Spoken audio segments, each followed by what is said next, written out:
Recuerden que vamos a tener un break, yo creo que en una hora más o menos, un poco menos de una hora, un break para que podamos descansar algo y luego retomamos. Bueno, la clase pasada estuvimos hablando algo acerca de la farmacocinética, de las diferentes rutas de administración de algún medicamento, alguna droga, tanto con fin terapéutico como también con fin ilícito. Importante saber que la droga, inmediatamente después de haber ingresado a nuestra economía, va a buscar ingresar al torrente sanguíneo, dependiendo de la ruta que uno escoja, como en este caso una intravascular, específicamente un vaso de la familia de las venas, el medicamento va a ingresar al torrente sanguíneo. Otras rutas alternas, diferentes a la vía enteral, la vía transdérmica, la vía subcutánea, que en algún momento, como también aquí se visualiza, y lo tocamos también, logran acceder también al torrente sanguíneo. Se va a sobreponer la marca que hemos hecho, la vía intramuscular de la misma manera, la vía sublingual un tanto más rápida, la vía transrectal que en algún momento hemos tenido que utilizar, la vía inhalatoria. Entonces, todas las vías, de alguna u otra manera, en algún momento van a ingresar al torrente sanguíneo. Ingresando al torrente sanguíneo según la propiedad de cada droga, según su capacidad de estar o no ionizada, el tamaño, la unión a proteínas plasmáticas, va a comenzar a circular en forma libre o unida a estas últimas, con el fin de buscar alguna diana celular con la cual interactuar y producir algún efecto. Repito, que el efecto puede ser estimular la actividad celular o limitar esta actividad. Importante, como lo señalamos también en la clase pasada, que en algún momento esas drogas, una vez están en la circulación, van a tener contacto con los hepatocitos. Hablamos de los hepatocitos porque son las células directamente involucradas, aunque no las únicas, en transformar la droga en algún otro producto, la mayoría de veces inactivo. Y algunas drogas, que se tocarán también en forma bastante específica, al contrario, de ser drogas inactivas, una vez expuestas a un grupo de enzimas especializadas que están a nivel de los hepatocitos, van a conseguir su actividad completa. Entonces, sea cual sea la ruta de administración, por la indicación que tenemos que hacer el paciente estable, tranquilo, compensado en la consulta externa, la mayoría de veces vamos a emplear la vía enteral. El paciente no lo tolera, está nauseoso, está vomitando, optaremos por la vía parenteral.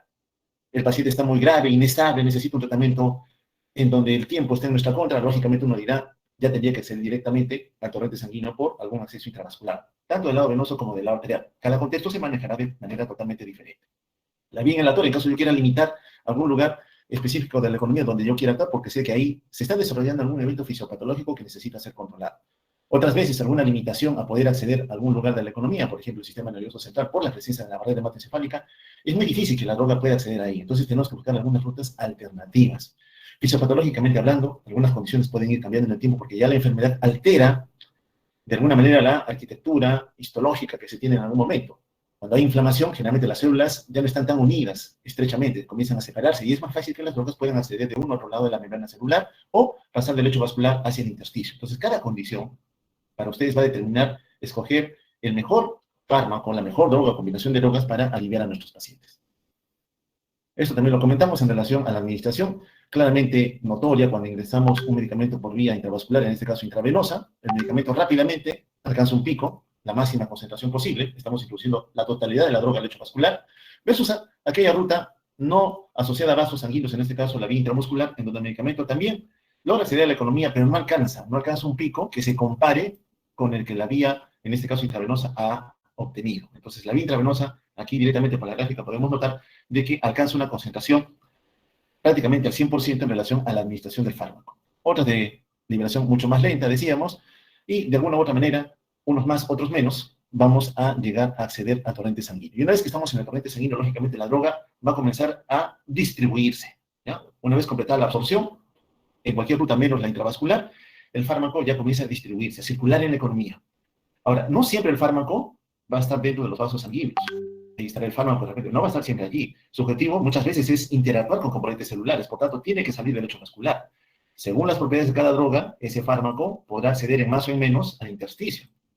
Pero puede ser que su lugar de trabajo no sea a nivel intersticial, sino que tenga que buscar, algún componente celular con el cual interactuar. Entonces, esa droga también tendrá que tener la capacidad de poder ingresar o interactuar con la célula.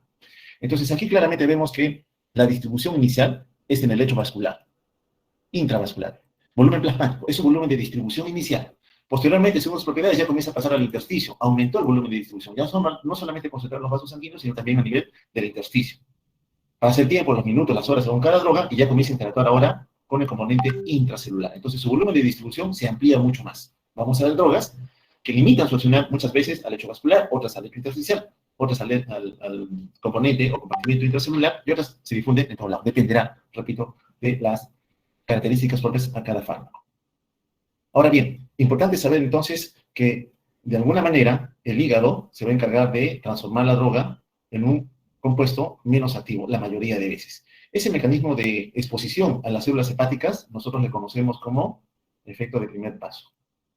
Es decir, el medicamento que ya acceda a tener contacto con los hepatocitos, inmediatamente va a sufrir un mecanismo de biotransformación. ¿Ya? Se va a transformar. Es lógico entender que la mayoría de fármacos que ingresen por vía enteral, absorbidos ya por el sistema venoso porta, van a tener inmediatamente contacto con los hepatocitos. Por tanto, aquí es que se va a alterar la capacidad que tengan de poder estar actuando a nivel sistémico. Muy bien, entonces, ya para resumir rápidamente aquí antes de entrar de lleno a la farmacocinética como tal, sabemos que cuando administramos un medicamento, este se tiene que absorber. Damos una droga con una presentación particular, la cual inmediatamente, luego de la absorción, según el lugar donde nosotros hayamos posicionado el fármaco, ingresa al torrente sanguíneo, está en el torrente sanguíneo, está circulando como droga libre al inicio, pero por alguna condición inherente a ella, según las proteínas plasmáticas, por alguna condición, sale del lecho vascular, encuentra su sitio de acción, que quizás es un tejido, quizás es una célula, algunas veces se almacena en algún tejido en particular, y desde allí, en algún momento de estar unido ese tejido, se puede liberar y seguir ofertándose al lecho vascular. Es decir, una vez que yo ya dejé de administrar el fármaco, pero ese fármaco tiene una predilección por algún tejido donde se puede depositar, aún habiendo ya combinado varias horas o días inclusive de exposición al fármaco, aún veo el efecto farmacológico de la droga que yo indiqué. Bueno, ni bien ya la droga se está distribuyendo en el lecho vascular, empieza también su biotransformación y con ella también la eliminación, que característicamente para nosotros la principal ruta de eliminación va a ser la vía urinaria. Significa, por tanto, que en un paciente cualquiera, sano fisiológicamente hablando, el riñón es un órgano determinante en eliminar la droga, tal igual como ocurría con cualquier compuesto que nosotros podamos ingerir o con el cual podamos tener contacto. Otras rutas de eliminación van a ser las bilis, las heces, la sudoración, la saliva, la leche materna, como lo comentamos también anteriormente. Muy bien. Entonces, ahora sí empecemos con los 4 componentes o las 4 fases asociadas a la farmacocinética. El acrónimo ADME, absorción, distribución, metabolismo y excreción, nos ayuda a entender mejor lo que es farmacocinética, ¿no? El ADME, absorción, distribución, metabolismo y excreción. Empecemos con la absorción de las drogas. ¿Qué significa cuando nosotros acuñamos este término farmacológico a un compuesto determinado? De que haber una transferencia del lugar donde nosotros hemos introducido el medicamento, ¿ya? Desde el sitio de administración, hasta el torrente sanguíneo. Repito otra vez, la droga lo que quiere es llegar al torrente sanguíneo. En más o menos va a llegar en algún momento. Ahora bien, la velocidad y la cantidad del fármaco que se puede absorber va a depender de algunas variables. Una muy importante es el medio en el cual la droga se va a absorber. Puede ser que el medio sea un medio hostil. Muchos fármacos que se administran por vía enteral, una vez que llegan al estómago principalmente, porque el esófago solamente es una vía de conducción, se exponen a un pH bastante bajo. Por tanto, pueden tener algún cambio en su composición química, lo cual lógicamente podría afectar la cantidad de la droga que finalmente se va a absorber. En segundo lugar, las características químicas de la droga. Un dato determinante para qué es el tamaño, la ionización, si es un ácido o una base, para determinar si va a ser factible o no la absorción del medicamento. Finalmente, salvando todos los obstáculos, todas las vallas, yo le di una droga a una concentración determinada y comienza a enfrentarse a estas barreras, voy a ver que una cantidad del medicamento menor a la que yo administre, finalmente llega ¿a dónde? Al torrente sanguíneo. Esa cantidad de droga que ha accedido al torrente sanguíneo se conoce como biodisponibilidad. Por ejemplo, le di 100 miligramos de un medicamento determinado por vía enteral, el paciente lo ingiere, y cuando mido el medicamento en sangre, encuentro que este está en 70 miligramos. Significa que la biodisponibilidad se refiere a la droga que accedió al torrente sanguíneo en relación a la droga que se administró. En este caso, representa el 70%. ¿Ok? Entonces, para nosotros, biodisponibilidad significa cuánto de la droga llega finalmente al torrente sanguíneo, sea cual sea la ruta de administración. Lógico es que cuando yo administro la droga directamente al lecho vascular, en una vena, por ejemplo, inyecto 100 miligramos, voy a encontrar 100 miligramos de concentración sobre los 100. Biodisponibilidad, 100%. ¿Ok? Entonces, todas las rutas diferentes al acceso vascular tienen biodisponibilidad menor al 100%. Bien, ¿cómo es que estos fármacos absorben? Hablemos un tanto de la vía enteral. Son los mismos que encontramos en un escenario fisiológico cualquiera. Un compuesto, una sustancia química que está fuera de la célula o en un tejido en particular y tiene la capacidad de poder interactuar con otros tejidos, puede tener, según sus propias características, la opción de poder difundir, de atravesar membranas. Y este mecanismo de transporte, de difusión, tiene varios escenarios fisiológicos que también se van a presentar en farmacología. Uno va a ser la difusión pasiva, en donde gracias a un gradiente de concentración, aquí está nuestra membrana celular, tenemos un compuesto determinado, cuya concentración a un lado de la membrana es mayor, entonces por un gradiente de concentración tiene una fuerza impulsora que lo empuja a atravesar la membrana. Lógicamente dependerá a otras propiedades de la droga. ¿Es liposoluble o es hidrosoluble? ¿Cuál es su tamaño? ¿O no? ¿Está ionizado o no? Si tiene características particulares, lógicamente tendrá a favor, ¿no?, la adquisición de poder transportarse de uno a otro lado de la membrana. La difusión facilitada, cuando el compuesto no es capaz por sí solo de atravesar la membrana, sino que necesita algún transportador de membrana, que generalmente es una proteína. Se vale de la proteína de transporte para poder difundir. Difusión facilitada. La difusión activa, en cambio, hace referencia también a una proteína de transporte, pero con el uso de energía. Este transporte o difusión activa puede ser primario o secundario, dependiendo de que si se utiliza la energía para permitir el transporte de esa droga, o secundario si es que se vale de transporte de otra sustancia, como ocurre también en el escenario normal, para poder llegar al otro lado de la membrana celular. Cuando los compuestos son muy grandes, si yo tuviera una macromolécula de gran tamaño, lógicamente esta molécula no podría utilizar los sistemas de transporte ni tampoco atravesar la membrana celular. Entonces, la célula tiene que valerse de otros mecanismos especializados ya en ella, como es la endocitosis, para poder permitir su absorción. Como vemos aquí, ¿no? Los mecanismos de transporte por difusión pasiva, empleando un transportador de membrana, o cuando la molécula es muy grande, a través de la endocitosis, asociada a unas proteínas especiales conocidas como caviolos, que lo van a ver también en inmunología, o algunas veces, como vemos aquí, estimuladas por algún receptor de membrana. Entonces, aquí analizamos la difusión pasiva, una droga que tiene algunas particularidades. Aquí nos señalan algunas, por ejemplo, difusión pasiva de una droga soluble en agua a través de la membrana, pero como la membrana está cargada de fosfolípidos, y los fosfolípidos son grasas a final de cuentas, la grasa y el agua no se pueden ver, no pueden tener contacto. Entonces tiene que emplear algún mecanismo de transporte. Y justamente en la membrana celular existen unos poros de agua conocidos como acuaporinas, en fisiología lo han visto, que lógicamente al ser una droga, una sustancia hidrosoluble, van a emplear esos canales para poder atravesar la membrana. En el caso de alguna droga que es soluble en lípidos, es lipofílica de alguna manera, lógicamente, grasa con grasa, lípido con lípido, permite rápidamente la difusión de la droga de uno a otro lado de la membrana. Entonces, las sustancias más lipofílicas tienen cierta predisposición a tener libertad de paso en la membrana. Entonces, algunas características: la fuerza de difusión es el gradiente de concentración. Lógicamente, a un lado de la membrana, como vemos aquí, en uno y otro escenario, hay mayor droga a un lado de la membrana que en el otro. No tiene un transportador, no hay una proteína de transporte que le facilite el acceso. Como es toda la membrana, es un gran área, un gran campo de difusión, por tanto no es saturable. La saturación significa que si hubiera, voy a poner un ejemplo grosero acá, alguna proteína de membrana, y hay una única proteína de membrana, todas estas drogas se van a pelear por unirse. Es como que vamos a una fiesta, ¿no? Hay 100 varones y solo 20 mujeres. Entonces significa que los varones van a luchar entre ellos por poder sacar a bailar a las damas cuando alguna pieza musical nos pueda agradar. Es lo mismo. Entonces, si hay pocos receptores, pocas proteínas de transporte, eso se va a saturar. Pero como aquí no existe esto, lógicamente es un medio de difusión no saturado. Tiene baja especificidad estructural. Mientras haya gradiente de concentración va a haber una fuerza impulsora, repito, pero va a depender si la droga es hidro o liposoluble, tamaño y estado de ionización. ¿Cómo la difusión facilitada? Muy bien. Hay gradiente, pero la droga tiene problemas. ¿Es muy hidrosoluble o es muy liposoluble? Entonces no conviene que sea muy soluble ni en agua, tan soluble ni tan soluble en lípidos. Entonces, tenemos que favorecer otro mecanismo de difusión, que en este caso va a emplear una proteína de transporte, como la que estamos viendo acá. Acá hay una proteína de transporte que tiene un sitio de unión especial a la droga, va a interactuar con ella. Entonces la droga va a haber cierta especificidad para poder interactuar con ella, y una vez que interactúa, se favorece el ingreso. Entonces hay drogas que van a valerse de este mecanismo de internamiento a nivel celular. Entonces, ¿cuáles son las características? Que requiere proteínas transportadoras en la membrana. Una vez que hay la unión de la droga con la proteína de transporte, ¿qué ocurre? Miren, el transportador cambió su composición espacial, ya no es la misma droga. Entonces hay un cambio conformacional. No requiere energía vital también, no hay gasto energético, pero como son pocos transportadores en la membrana, es un medio de difusión que se puede saturar, es saturable. Ahora, lógicamente, si hay otra droga, lo estoy pintando de rojo, que se parezca a la droga inicial, esta roja, esta verde, y ambas tienen capacidad de interactuar con el sitio de unión al transportador, entre las dos van a luchar. A eso le llamamos también inhibismo o un mecanismo de antagonismo competitivo. Dos drogas que reconocen a una proteína de transporte para poder interactuar con ella e internalizarse van a pelear, van a competir.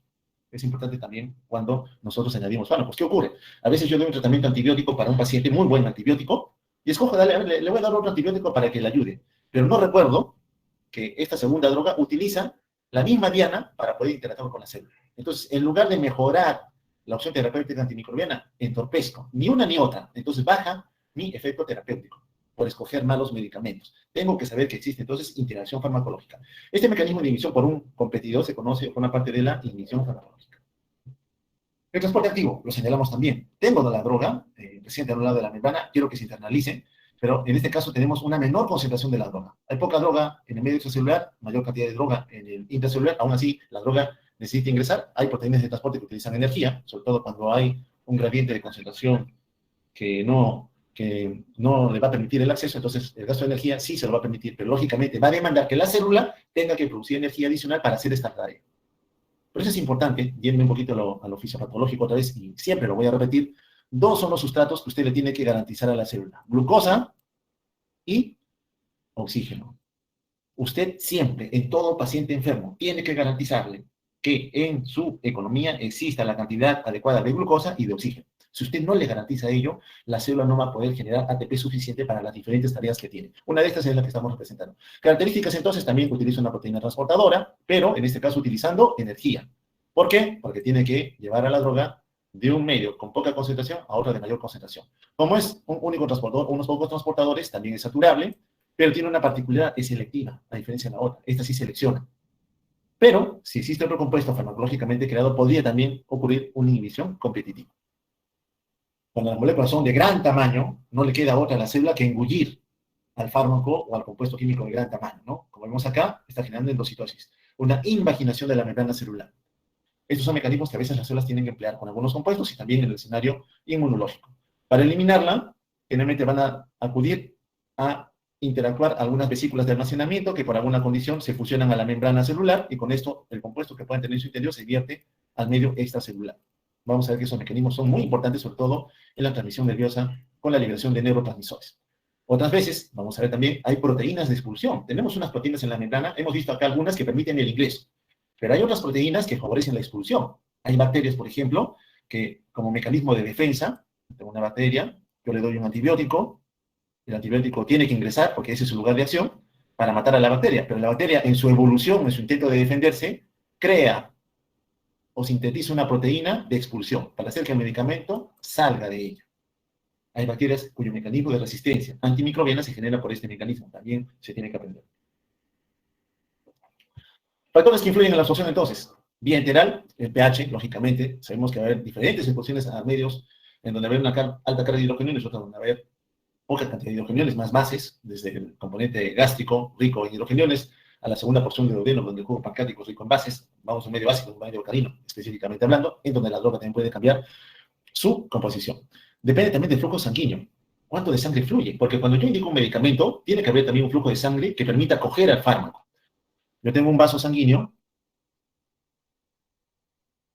ya la droga ha llegado a tener contacto con algunas células, entonces esta droga tiene que acceder al torrente sanguíneo, pero ese torrente sanguíneo tiene que garantizarle que haya flujo, porque en tanto haya flujo, va a coger al medicamento y se la va a llevar, manteniendo la gradiente que permita seguir absorbiendo medicamento.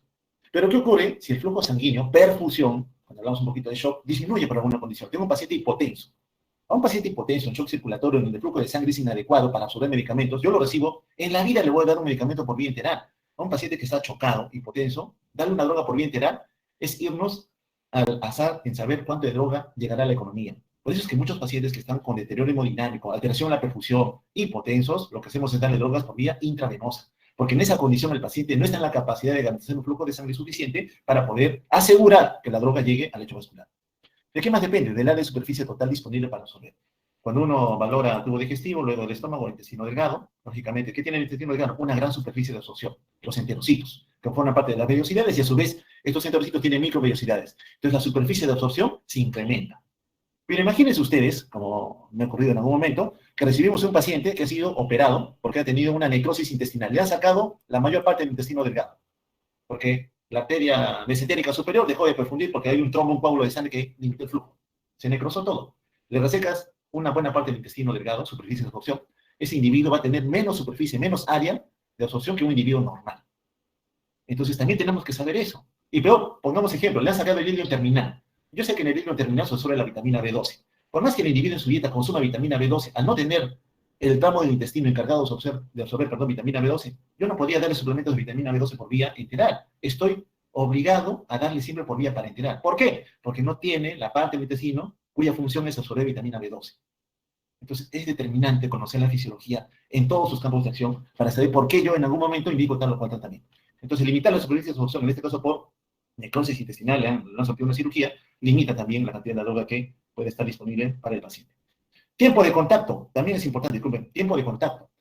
Lógicamente, le doy por vía enteral, el fármaco comienza a transportarse por los movimientos peristálticos, tiene contacto con la superficie o la mucosa intestinal, etcétera, etcétera, y se va a absorber. Pero, ¿qué ocurre en el escenario de un individuo que está con un cuadro diarreico, cuyo peristaltismo está incrementado? Le doy la droga, pero no está ni algunos minutos y ya la droga se está eliminando. Incremento del peristaltismo intestinal por alguna condición. Eso también limita el tiempo que le daría el trocito poder introducir a la droga y llevarlo a la economía. Entonces, también esos cuadros pueden limitar el poder de acción de los medicamentos. Entonces, en alguna condición por ahí, si la vía enteral no me lo permite, tengo que irme otra vez a la vía parenteral. Acá comentamos algo de las proteínas que comentaba también hace un instante relacionadas a la capacidad de poder expulsar medicamentos. ¿Ah? Hay un grupo de proteínas, las ABC, las SBC, que la van a ver también, lo van a leer en su Goodman. Hablando de Goodman, el doctor Sánchez fue claro en señalar que era el texto base a nivel nacional. Acá se usa mucho el Capsule, yo uso algunos textos más por gráficas, pero para entender la parte conceptual, probablemente el Goodman está bastante más detallado, pero no solamente hace comentario a una única proteína de expulsión, como la glucoproteína P. Varias proteínas de expulsión agarran al medicamento, repito, y lo sacan de la célula. Y al sacarlo, ¿qué cosa hacen? Limitan o atenúan el efecto farmacológico. Lógicamente, cuando uno da una dosificación, uno ya encuentra el punto de equilibrio en donde voy a conseguir el efecto terapéutico, pero existen algunos escenarios asociados a la persona en particular en donde hay mayor expresión de estas proteínas de expulsión. Es importante saber. Entonces, hablemos algo acerca de las drogas, ¿no? En su capacidad de ser ácidos o bases débiles. La mayoría de drogas que nosotros indicamos a los pacientes por vía enteral son ácidos o bases débiles. No son ácidos o bases fuertes, son débiles. Muy bien, un ácido que tiene la capacidad de poder ofertar hidrogeniones, como estamos viendo acá, puede, ciertamente, en su composición original, una vez expuesto a un medio cualquiera, disociarse en hidrogeniones. Al disociarse o perder cargas positivas, el ácido pasa a la forma ionizada. Y todo producto, toda droga ionizada, positiva o negativamente, no atraviesa la membrana. La membrana repele todo lo que tenga carga, lo rechaza. Entonces, si el medio donde yo he indicado la droga ha ingresado a un compartimiento, está en un compartimiento corporal, si el medio disocia la droga, un ácido débil, en su forma ionizada, esta droga, está mejor de rojo, esta droga de aquí, no va a poder atravesar la membrana, porque está cargada eléctricamente. En cambio, si el medio le permite mantenerse en su forma no ionizada, inmediatamente la droga atraviesa la membrana. Y una vez que ya ingresó a donde quería entrar, algunos sistemas enzimáticos, alguna proteína en particular, puede favorecer otra vez la disociación, ya la droga se convierte en otro metabolito, ya cargado, es cierto, pero activo, pero ya ingresó a donde quería ingresar. Por tanto, ahora sí puede inducir un efecto farmacológico determinado para lo que es la droga que hemos indicado. Las bases débiles, en cambio, ellas ya están cargadas, ya tienen carga. Entonces, una base ya tiene un poder de ionización que le va también al limitar. Repito otra vez, mientras esté ionizada, carga positiva o negativa la droga, no puede atravesar la membrana.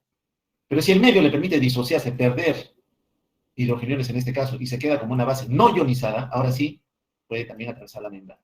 La conclusión final aquí es de que un compuesto, una droga, un fármaco, mientras esté ionizada, tiene problemas. No va a poder atravesar la membrana.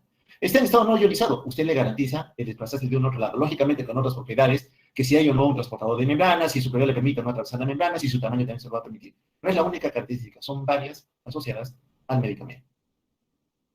Importante siempre saber el pK de las drogas, siempre nos piden pK, ¿no? El pK es el potencial de disociación de la droga, referido específicamente a aquel pH que permite que el 50% de la droga esté en estado ionizado y el 50% de la droga esté en estado no ionizado. Cuando el pH del medio donde estoy indicando la droga es menor que el pK, ¿no? Entonces aquí puede haber algún tipo de problema para algunas drogas. Si el pH, como dice aquí, es menor que el pK, drogas protonadas, bases, ¿ya?, van a predominar. Entonces, si la droga está protonada, está cargada, está ionizada, va a tener problemas para atravesar la membrana. Eso en el caso de las bases. En el caso de los ácidos, se mantiene como tal, no ionizado, por tanto, tiene la facilidad de atravesar la membrana celular. En cambio, cuando el pH es mayor que el pK, ¿qué predomina? En el lado de los ácidos, predominan las formas ionizadas. Y en el lado de los fármacos, que son bases débiles, predomina la forma no protonada. La que no tiene carga es la forma no protonada, por tanto, ella tiene la capacidad de poder difundir a un otro lado de la membrana. En cambio, la forma ionizada no. En resumidas cuentas, droga que está cargada eléctricamente, positivo o negativamente, problemas para atravesar la membrana. al final de cuentas, eso es lo que se quería comentar. El flujo de sangre ya lo comentamos. Mientras haya flujo de sangre, cogemos a la droga y la llevamos a otro lugar de la economía. Hay menos flujo de sangre, usted limita la capacidad de que la droga pueda llegar al lecho vascular. Superficie de absorción, aquí graficamos las vellosidades intestinales, que aumentan en gran medida la superficie de absorción. Yo encuentro un área determinada, mira, les digo, esto tiene una longitud corta, pero ahora estírala. Si tú la estiras, voy a pasarme por acá, la superficie de absorción es mayor. Y si a esto le añades que existen en cada enterocito microvellosidades, la superficie de absorción aumenta mucho más.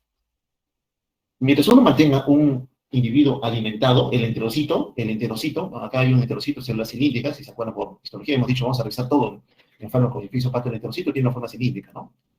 Entonces, mientras usted tiene un individuo alimentado, el enterocito tiene la forma cilíndrica, Pero si usted al individuo, al paciente, no le da alimento, ¿qué sucede con el enterocito? Eso lo vamos a ver en la tarde, se aplana.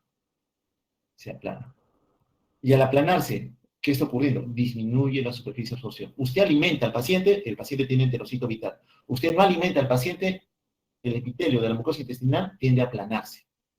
Entonces son varias condiciones que desde el punto de vista fisiopatológico pueden influir en el efecto farmacológico. Aquí, la proteína P, que es una proteína de expulsión, destrucción de diferentes compuestos. No solamente las drogas, varias sustancias pueden ser eliminadas desde el medio intracelular hacia el medio extracelular. Son proteínas de expulsión. No es la única, hay otras más que se van a analizar en detalle conforme hacemos el curso. Bueno, la biodisponibilidad, ya lo comentamos ya, es cuánto de la droga finalmente llega al torrente sanguíneo. Es muy importante valorarlo junto con una determinación del área bajo la curva que habitualmente encontramos y que a veces genera confusión. Lo vamos a ver en una gráfica. ¿Quiénes influyen en la biodisponibilidad? ¿Quién influye en saber cuánto de medicamento finalmente va a llegar al torrente sanguíneo? El metabolismo del primer paso. Si yo doy una droga por vía digestiva, yo sé que esa droga, en algún momento, una vez que se absorbe, va a llegar al hepatocito. Entonces, si esa droga que la doy por vía enteral llega al hepatocito, yo sé que de la cantidad que llegó al torrente sanguíneo va a bajar mucho más. ¿Por qué? Porque el hepatocito biotransforma la droga. Muy bien, entonces, si la droga, ni bien está ingresando, se mete al hepatocito, efecto el primer paso, voy a tener menos droga circulando.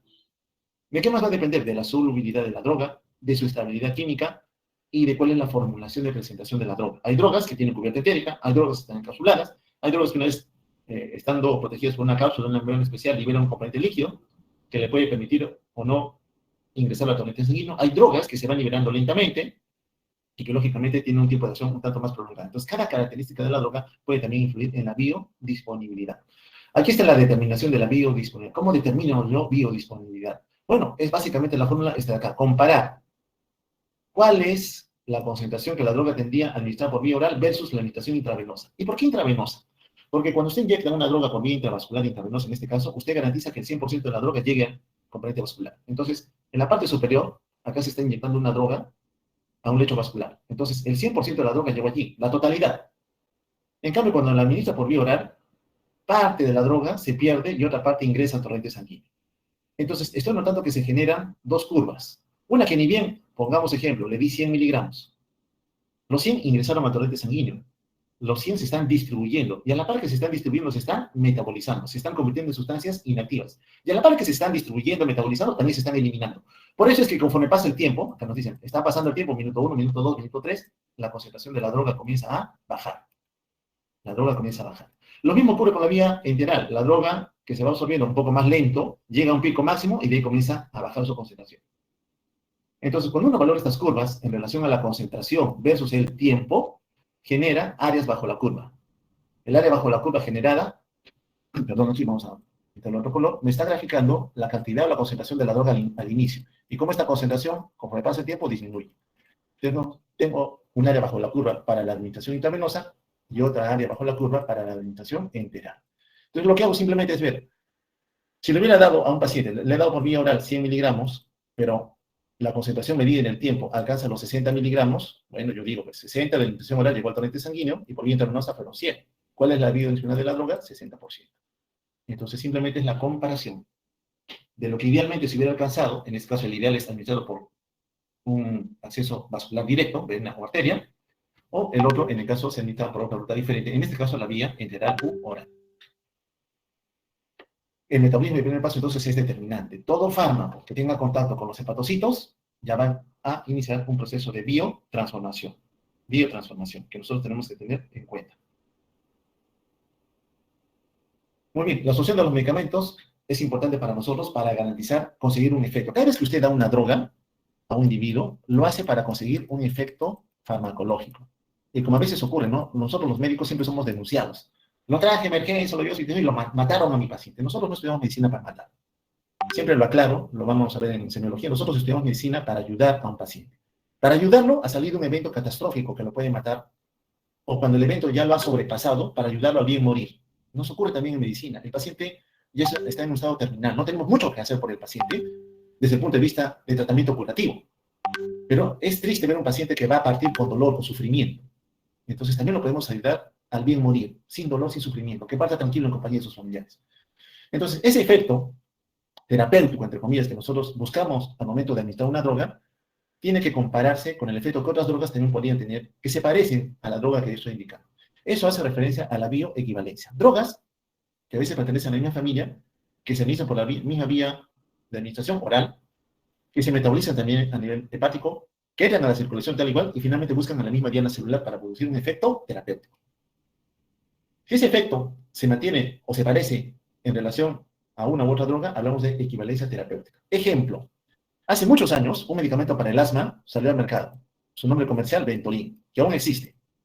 Pero el producto farmacológico se conoce como salbutamol. Nosotros en farmacología empleamos el nombre genérico, el nombre farmacológico, salbutamol. Solo que la empresa que lo fabricó y lo patentó, porque fue la primera en producirlo, lo sacó al mercado como Ventolin.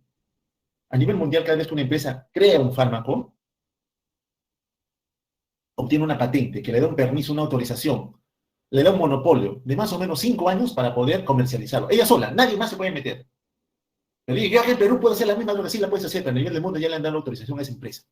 Y tú no la puedes producir hasta que no hayan pasado por lo menos 5 años. Una vez que pasaron los 5 años, ya no están solamente autorizadas la empresa, sino otros más, Broncodin, por ejemplo, ¿ya? Salbumel, por citar algunos ejemplos. Es el mismo medicamento, solo que tiene otro nombre comercial. Ya otras empresas tienen la autorización de poder producirlo y comercializar. Eso ocurre con muchos medicamentos. Solo que quien primero produce esa droga en particular tiene el derecho de poder comercializarla con mayor libertad.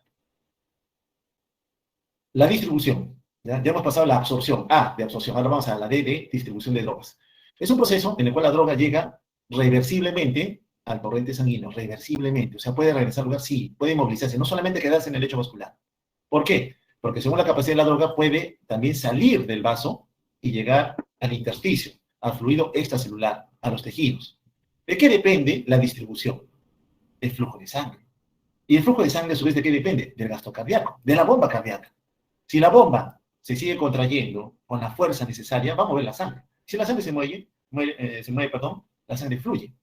Si hay flujo, usted garantiza que ese producto esté circulando en la economía para poder ser expuesto a otros tramos más de la economía.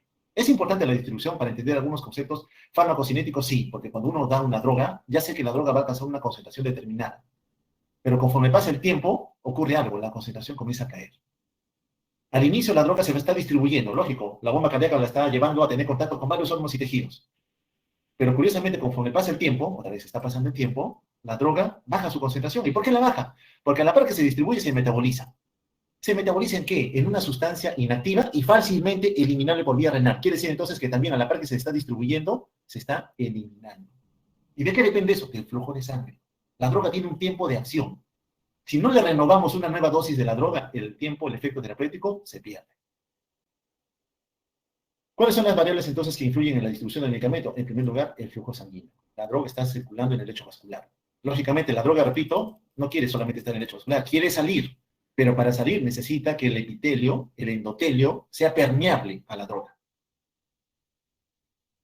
La droga, por sus características, sabemos que puede unirse a otros compuestos macromoleculares que son las proteínas. Las proteínas, por excelencia, son transportadores, atrapan sustancias. Como atrapan sustancias, las drogas no están exentas a ello. También van a ser atrapadas por las proteínas. Pero como las proteínas son moléculas de gran tamaño y a su vez tienen atrapadas a la droga, estas no van a poder atravesar la membrana en tanto estén unidas a las proteínas. Entonces, el estar más unidas a proteínas plasmáticas limita el salir del lecho vascular. Menos unión a proteína plasmática tengo, más fácil es pasar la membrana celular. ¿De qué más depende? De la lipofilicidad.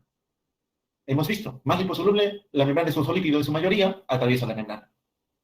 Más lipofílica es, mayor facilidad de acceso voy a tener. Y en último lugar, del volumen de distribución.